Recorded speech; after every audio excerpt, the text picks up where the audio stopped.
दोस्तों, भारत एक देशभक्तों का देश है। यहाँ के लोग अपने देश के लिए मरने तक तैयार रहते हैं और शायद यही बात सरकार ने समझ ली। जब सरकार को यह एहसास हुआ कि भारतीय जनता कितना भावुक है, देश के नाम पर कितने जल्दी उबल पड़ते हैं, तभी से एक बहुत ही खतरनाक शब्द प्रयोग किया जा रहा है, सरकार ही देश है। और अगर आप सरकार के खिलाफ हैं तो देश के खिलाफ हुए। दोस्तों, वीडियो में आगे बढ़ने से पहले हमारे चैनल को सब्सक्राइब कर लीजिए। बिना देरी किए वीडियो में कंटिन्यू चलते हैं। अगर सरकार की सेवा करना नागरिक का फर्ज है तो सरकार का क्या फर्ज है? सरकार का काम क्या है? सरकारी कंपनियां बेचना, कुछ गिने चुने उद्योगपतियों को मुनाफा करवाना, जंगल कटवाना, अरावली पहाड़ी को खत्म करवाना, या फिर लोगों को हिंदू मुस्लिम आपस में बोलकर लड़वाना। यहीं से सरकार की बड़ी थ्योरी में दरार पड़ती है। सरकार बदलती है, देश नहीं। दोस्तों, आज जो पार्टी खुद को देश समझ रहा है वो सत्ता में 2014 में आया था, तो क्या उससे पहले देश नहीं था? क्या तब भारत मौजूद नहीं था? देश तब भी था, जनता तब भी थी, लोकतंत्र तब भी था, और तब कांग्रेस की सरकार थी और विपक्ष में बैठे भाजपा सरकार कांग्रेस से सवाल पूछती थी, भ्रष्टाचार के आरोप लगाते थे, सड़क पर आंदोलन करते थे।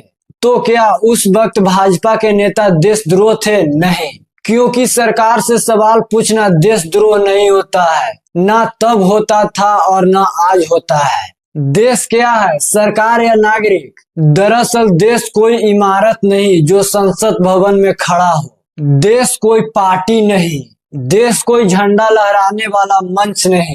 देश आप हो, मैं हूँ, आप सब हैं। देश का हर नागरिक इस देश का एक एक ईंट है, और देश उतना ही मजबूत होता है जितना मजबूत उसका ईंट होता है, जितना मजबूत उसकी आपसी पकड़ होता है।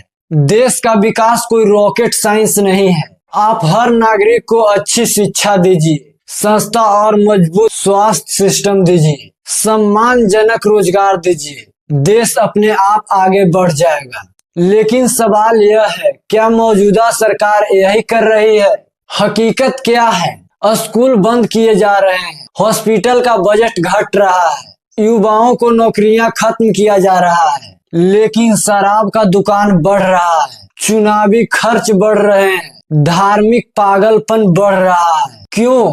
क्योंकि पढ़ा लिखा नागरिक सवाल पूछता है, बीमार नागरिक सिस्टम पर सवाल उठाता है, बेरोजगार युवा जवाब मांगता है, और सवाल किसी भी कमजोर सरकार को बहुत ज्यादा डराती है।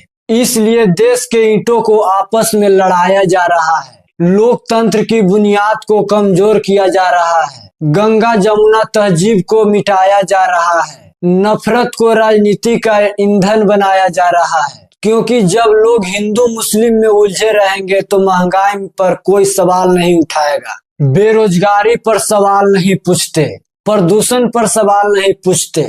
जरा ये सवाल पूछकर देखिए अपने प्रिय सरकार से, 4 साधारण सा सवाल पूछकर देखिए, रोजगार कहाँ है? महंगाई क्यों बढ़ रहा है? वायु प्रदूषण से लोग क्यों मर रहे हैं? सांस की बीमारी से जूझता हुआ देश कितना मजबूत हो सकता है? पूछिए, बेरोजगार युवा वाला देश कितना सुरक्षित है? पूछिए, जिस देश की सरकारी कंपनियां बिक चुकी है, एयरपोर्ट बिक चुकी है, रुपया गिर रहा हो, लोकतंत्र खतरे में हो, बलात्कारी बेल पर घूम रहे हो, नकली दवाई बाजार में हो, चंदे के बदले नीतियां बन रही हो, क्या वह देश मजबूत हो सकता है? जिस दिन आप सवाल पूछ लीजिएगा उस दिन आपको देशद्रोह कह दिया जाएगा। शायद तब आप समझेंगे कि देशभक्ति क्या होता है।